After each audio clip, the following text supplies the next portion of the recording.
Video like जरूर कर लीजिए और ऐसे वीडियो लगातार फ्री में पाने के लिए चैनल को तुरंत सब्सक्राइब कर लीजिए और बेल आइकन को जरूर टैप कर लीजिए ताकि आगे भी सारे वीडियो आपको मिलते रहे। यूट्यूब में फॉलो करते हैं तो प्लीज ये वाला फ्री टेलीग्राम चैनल जरूर ज्वाइन कर लीजिएगा। सारे नोटिफिकेशन सारे अपडेट यहीं पे आते हैं, ध्यान रखिए। नमस्कार दोस्तों, पॉलिटी के एक और शानदार पीवाईक्यू सेशन में आपका स्वागत है। टॉपिक वाइज पीवाईक्यू कर रहे हैं जो यूपी पीसीएस के लिए, आरओ के लिए, बीईओ के लिए, लोअर पीसीएस के लिए, सबके लिए बेहद इंपॉर्टेंट है। बेहद बेहद बेहद पूरा सिलेबस कवर हो जाएगा आपका इससे। चले तो लगातार फॉलो करिए और इन सब के कोर्सेज, पेड कोर्सेज हमारे चल रहे हैं जिसकी पूरी तैयारी आप घर बैठे कर सकते हैं। सारे एग्ज़ाम के लिए जो ज़रूरी होते हैं, पूरे सिलेबस के एक एक पॉइंट के नोट्स भी हम देंगे, क्लासेस भी आपको देंगे, टेस्ट और क्विज में प्रैक्टिस भी कराएंगे, डाउट क्लियरेंस भी मिलेगा। तो संपूर्ण तैयारी आप कर सकते हैं हमारे स्टडी फॉर सिविल सर्विसेज के प्लेटफॉर्म से। नंबर दिए हुए हैं, आप कॉन्टैक्ट कर सकते हैं। देखिए, आज है संविधान को कितने भागों में विभाजित किया गया है। सारे संविधान के भाग से जो प्रश्न पूछे गए, क्योंकि एक प्रश्न हर साल संविधान के भाग से पूछा ही पूछा जाता है, तो आज उसको देखेंगे और सवालों से प्रैक्टिस कर लेंगे तो पक्का हो जाएगा। जैसे ये है, संविधान को कह रहा कितने भागों में बांटा गया, 16, 22, 24 या 25। तो ये रहा। आइए पहले हम लोग एक बार अच्छे से इसको देख लेते हैं। जैसे संविधान का सबसे पहला भाग है जो ये संघ और उसका राज्य क्षेत्र, यानी union and it's territory. Union and it's territory, संघ और उसका राज्य क्षेत्र, union and it's territory, TERRITORY। नागरिकता यानी सिटीजनशिप। दूसरा क्या है, सिटीजनशिप। दूसरा क्या हो जाएगा, सिटीजनशिप। ठीक है, पहला संविधान का भाग कौन सा है, संघ और उसका राज्य क्षेत्र यानी union and it's territory.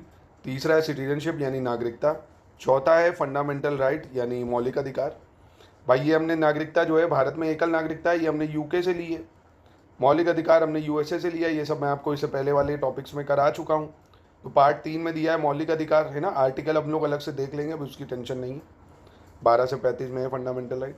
DPSP यानी राज्य के नीति निर्देशक तत्व, ये हमने कहाँ से लिया है भैया, ये कमेंट में आप बता सकते हो क्या। कल ही बताया मैंने आपको। ये आर्टिकल 36 से 51 में है, भाग 4 में। किस में है, भाग 4 में। मौलिक कर्तव्य आता है फिर, यानी फंडामेंटल ड्यूटी की बात करता है। ये हमने 42 कॉन्स्टिट्यूशन अमेंडमेंट एक्ट 1976 से इसमें ऐड करी है। स्वर्ण सिंह कमेटी ने रिकमेंड करा था, पहले 10 फंडामेंटल ड्यूटी थी। 11वीं फंडामेंटल ड्यूटी को 86 कॉन्स्टिट्यूशन अमेंडमेंट एक्ट 2002 के द्वारा जोड़ा गया था। अभी ये भी हम लोग अलग करेंगे। तो अभी आप ये याद रखो, भाग 1 संघ और उसका राज्य क्षेत्र यानी यूनियन टेरिटरी, भाग 2 नागरिकता यानी सिटीजनशिप, 3 मौलिक अधिकार यानी फंडामेंटल राइट, 4 DPSP और 4 है मौलिक कर्तव्य। ठीक है, फिर आते भाग 5। भाग 5 में अध्याय दिए हुए हैं, ये आपको याद रखने। भाग 5 में कितने अध्याय हैं, तो संघ सरकार, ठीक, 52 से 151 में दी हुई है। 5 अध्याय दिए, भाग 5 है तो 5 अध्याय, यानी अध्याय 1, अध्याय 2, 3, 4, 5, यानी पार्ट 5 के भी 5 सब पार्ट है। यानी पार्ट 5 डील करता है यूनियन गवर्नमेंट से। किससे, यूनियन गवर्नमेंट से। यूनियन गवर्नमेंट का मतलब संघ सरकार का मतलब, उसमें कार्यपालिका आ गई। कार्यपालिका मतलब जितनी मिनिस्ट्रीज होती हैं, ये सब, फॉरेन मिनिस्ट्री हो गई, होम मिनिस्ट्री हो गई, डिफेंस मिनिस्ट्री हो गई, ये सब कार्यपालिका हो गई। संसद भी यूनियन गवर्नमेंट के अंतर्गत आ जाती है भाई। राष्ट्रपति की जितनी विधायी शक्तियां हैं वो भी इसके अंतर्गत आ जाएंगी यूनियन गवर्नमेंट में। संघ की न्यायपालिका, संघ की न्यायपालिका वो भी इसके अंतर्गत आ जाएगा, जैसे सुप्रीम कोर्ट है ना, भाग 5 में आ जाएगा सुप्रीम कोर्ट। और भारत का नियंत्रक और महालेखा परीक्षक यानी कैग, जो कि आर्टिकल 148 में है, वो भी यहाँ पे आ जाएगा। ठीक है, तो भाग 5 में कौन होता है, कार्यपालिका यानी काउंसिल ऑफ मिनिस्टर, संसद यानी पार्लियामेंट, राष्ट्रपति की विधायी शक्तियाँ हैं, संघ की न्यायपालिका है और कैग है। ठीक है, ये भाग 5 में है। ऐसे ही भाग 6 में राज्य सरकार दिया होगा। यहाँ पे कन्फ्यूजन ना हो, डीप में आपसे अगर पूछ ले, भाग 5 में 5 अध्याय है, 6 में 6 अध्याय है ना, ऐसे 6 है तो 6 अध्याय। यहाँ भाग 6 राज्य सरकारों से संबंधित है, भाग 5 केंद्र सरकार यानी आपका संघीय सरकार, भाग 6 राज्य सरकार। इसमें एक में साधारण, बस ये अलग आ जाता है। 2 में कार्यपालिका यानी वही काउंसिल ऑफ मिनिस्टर। 3 में राज्य का विधानमंडल, जैसे यहाँ पे संसद है, यहाँ पे विधानमंडल हो गया। वहाँ पे गवर्नर की शक्ति है, यहाँ मतलब भाग 5 में प्रेसिडेंट की शक्ति है, यहाँ गवर्नर की शक्तियाँ हो जाएंगी। वहाँ सुप्रीम कोर्ट है, यहाँ हाई कोर्ट हो जाएगा। और सबऑर्डिनेट कोर्ट हो जाएगा, है ना, अधीनस्थ न्यायालय, सबऑर्डिनेट जो कोर्ट्स होते हैं वो। भाग 7 में राज्य से संबंधित अनुसूची थी, इसको निरस्त कर दिया गया, यानी भाग 7 हटा दिया गया है, भाग 7 हटा दिया गया है। भाग 8 में है संघ राज्य क्षेत्र यानी यूनियन एंड यूनियन टेरिटरी कह सकते हो। भाग 8 में क्या है, यूनियन टेरिटरी दिया हुआ है, आर्टिकल 239 से 42 में, भाग 8 यूनियन टेरिटरी। भाग 9 की बात करें, इसमें पंचायतें दी हुई हैं। क्या दिया हुआ, पंचायत, इसको हमने कब ऐड करा है भाई, 73 कॉन्स्टिट्यूशन अमेंडमेंट 1992 से हमने इसको पंचायत को ऐड करा है। नगर पालिकाओं को 74 कॉन्स्टिट्यूशन अमेंडमेंट 1992 से ऐड करा है। ये भाग 9A में है, किसमें 9A में, पंचायत 9 में और नगर पालिकाएं 9A में। सहकारी समितियां यानी कोऑपरेटिव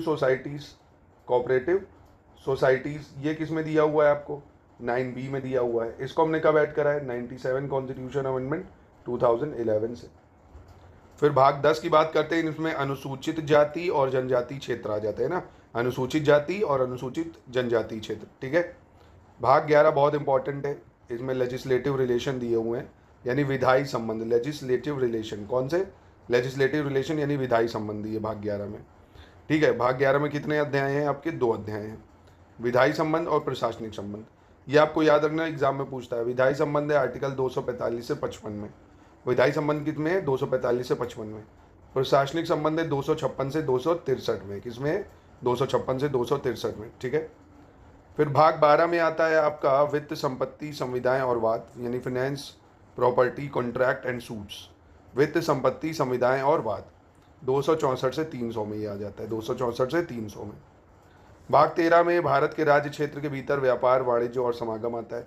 भारत के राज्य क्षेत्र के भीतर व्यापार, वाणिज्य, समागम। भाग 14 इधर अब बहुत इंपॉर्टेंट है, संघ और राज्यों के अधीन सेवाएं यानी यूपीएससी, यूपीपीएससी ये सब इसके अंतर्गत आ जाते हैं ना, यूपीएससी, यूपीपीएससी। भाग 14A में अधिकरण यानी ट्राइब्यूनल के बारे में दिया हुआ है, ट्राइब्यूनल के बारे में दिया हुआ है। इसको भी 42 कॉन्स्टिट्यूशन अमेंडमेंट 1976 से ऐड करा था। आर्टिकल 323 से 323B में है और संघ लोक सेवाएं जो है 315 से 23 में दी हुई है। निर्वाचन यानी इलेक्शन कमीशन बहुत इंपॉर्टेंट है भाई, भाग 15 में 324 से 329 आर्टिकल है इसका, निर्वाचन यानी इलेक्शन कमीशन का। भाग 16 कुछ वर्गों से संबंधित विशेष प्रावधान दिए हुए हैं, स्पेशल प्रोविजन दिए हैं, है ना, फॉर सर्टेन क्लासेस।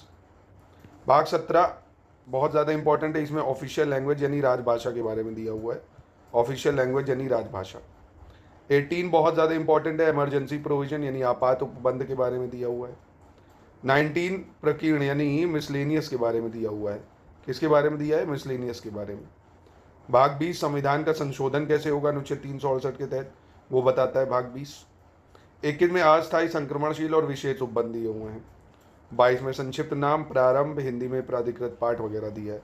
तो बहुत बहुत बहुत इंपॉर्टेंट है, एक सवाल हर एग्जाम में आता है मिलान करने को पाठ से, तो 2 बार 3 बार 4 बार जितनी बार में याद कर पाओ याद करो, थोड़ा देखो लिखो, फिर देखो लिखो, आओ क्वेश्चन कर लें तो पक्का हो जाएगा।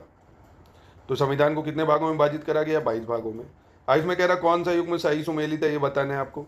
संविधान के दूसरे भाग में मौलिक अधिकार यानी फंडामेंटल राइट, तीसरे भाग में नागरिकता, चौथे का में मौलिक कर्तव्य और 5वें भाग में राज्य के नीति निर्देशक तत्व। तो कौन सा सही सुमेलित है ये बताना है, बहुत ही आसान है। देखो हम लोग रिकॉल कर लेते हैं। मौलिक अधिकार यानी फंडामेंटल राइट, ये संविधान के पार्ट 3 में दिए हुए हैं, आर्टिकल 12 से 35 में। नागरिकता की बात करें सिटीजनशिप, ये पार्ट 2 में दिए हुए हैं भाई, आर्टिकल 5 से 11 में है। मौलिक कर्तव्य ये 4A में है, बिल्कुल सही हो जाएगा भाई, किस में है 4A में है। डीपीएसपी पार्ट 4 में दिया हुआ है, किसमें है डीपीएसपी पार्ट 4 में, यानी ये सही है, ठीक है। तो ये तरीके से करो तो चीज़ें याद हो जाएंगी। पहले क्या पढ़ लिया, फिर क्वेश्चन से प्रैक्टिस कर ली है ना, और फिर एक बार लिख के याद कर लिया तो पक्का हो जाएगा। चलो अगला है, कह रहे हैं इसमें से कौन सा सही सुमेलित नहीं है। जैसे मौलिक कर्तव्य यानी फंडामेंटल राइट, राज्य यानी स्टेट की बात कर रहा है, नगर पालिकाएं यानी म्यूनसिपैलिटीज़ की बात कर रहा है। तो बताओ कौन सा सही नहीं है भाई। देखो मौलिक कर्तव्य फंडामेंटल राइट 4A ठीक है, स्टेट की बात कर रहा है 6 में दिया हुआ बिल्कुल सही है। नगर पालिकाएं यानी म्यूनसिपैलिटी 11 में है, ये गलत हो जाएगा।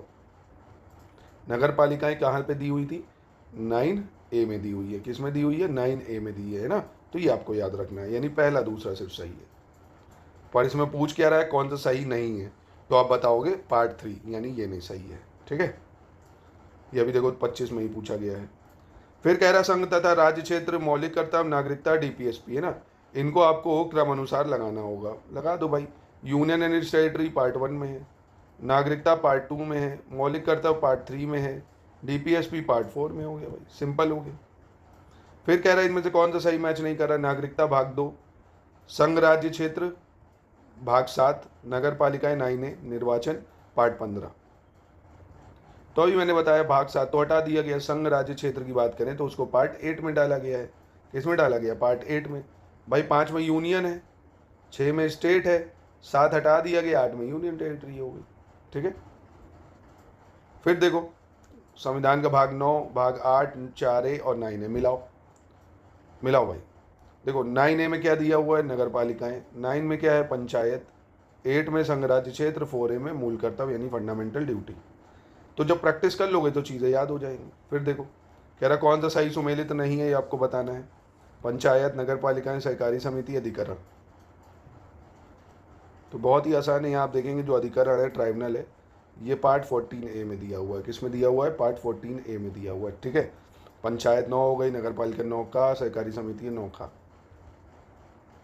हमारे संविधान के किस भाग में 3 सोपानों में पंचायतें बनाने की परिकल्पना है? तो पंचायत की बात कर रहा है, तो पंचायत किस में, भाग 9 में। चलो फिर है मौलिक अधिकार, मौलिक कर्तव्य, संघ और आपात उपबंध। तो आपात उपबंध यानी इमरजेंसी प्रोविजन किस में दिया हुआ है भाई, इमरजेंसी प्रोविजन भाग 18 में। मौलिक अधिकार भाग 3 में, मौलिक कर्तव्य भाग 4A में, संघ भाग 5 में। ठीक है, ये देखो इसमें से कह रहा कौन सा सही सुमेलित नहीं भाई, मूल कर्तव्य, फंडामेंटल ड्यूटी, स्टेट, महान्यायवादी, संघ और राज्यों के अधीन सेवाएं। तो कौन सा सही मैच नहीं कर रहा है? तो यहाँ पे आप देखोगे मूल कर्तव्य, फंडामेंटल ड्यूटी 4A, स्टेट जो है 6 में है, ये भी सही है। संघ और राज्य सेवाएं, संघ और राज्यों के अधीन सेवाएं भाग 14 में है, ये भी सही हो जाएगा भाई। तो यही गलत हो गया है ना, महान्यायवादी।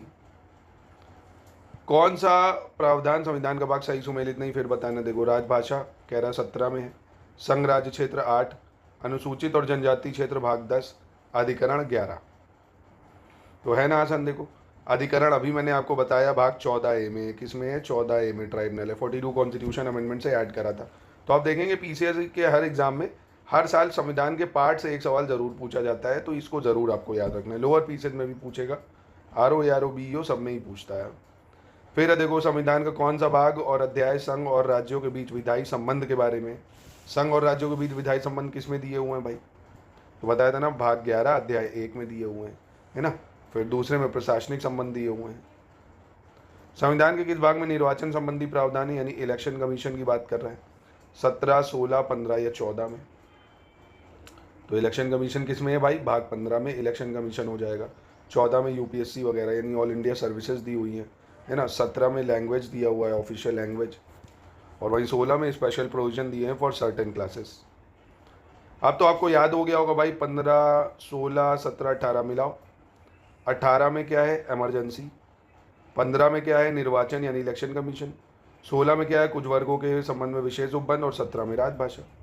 ठीक है, तो ये मैंने आपको पूरा टॉपिक करा दिया। अगर जिसने भी इस लेक्चर को अच्छे से कर लिया, उसने एक सवाल आने वाले एग्जाम में अपना पक्का कर लिया। ऐसे ही हर एक वीडियो से एक एक सवाल कंफर्म करोगे तो पॉलिटी से कम 15 सवाल तक आप आराम से एग्जाम में कर पाओगे। ठीक है, चलिए मिलते हैं नेक्स्ट सेशन में। फॉलो करिए इसको और हमारे पेड कोर्सेज को ज्वाइन करके पूरी तैयारी कर सकते हो आप घर बैठे बहुत ही कम प्राइसेस में।